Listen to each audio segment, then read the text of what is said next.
আসসালামু আলাইকুম প্রিয় ভিউয়ার্স। আমি একজন প্রবাসী। আমি থাকি ওমান। তো মূলত আজকের যে বিষয়টা সেটা হলো টিকেট কেন এত দাম? এই বিষয়ে আমি আপনাদের মতামত চাই। তো আমি ওমান থেকে যখনই আসি মোটামুটি ১৫ থেকে ১৮,০০০ ২০,০০০ টাকার ভিতরে আমরা টিকেট নিতে পারি। ওইখানে অ্যাভেলেবল পাওয়া যায়। আবার সেই একই বিমানে বাংলাদেশ থেকে যখন আমরা আবার ওমানে যাই সেখানে কেন ৪০,০০০, ৫০,০০০, ৬০,০০০ টাকা হবে বলেন? কি সমস্যা?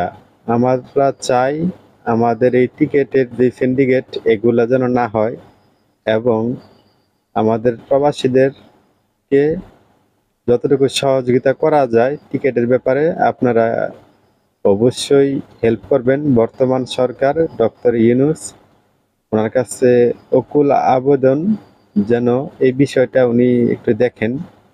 কারণ এত টাকা যদি হয় টিকেটের দাম, তাইলে আমার মতন যারা সাধারণ মোটামুটি আমরা স্যালারিতে চাকরি করি, তাইলে আমরা কিভাবে দেশে দেশে ফিরে এসে আবার চলে যাবো?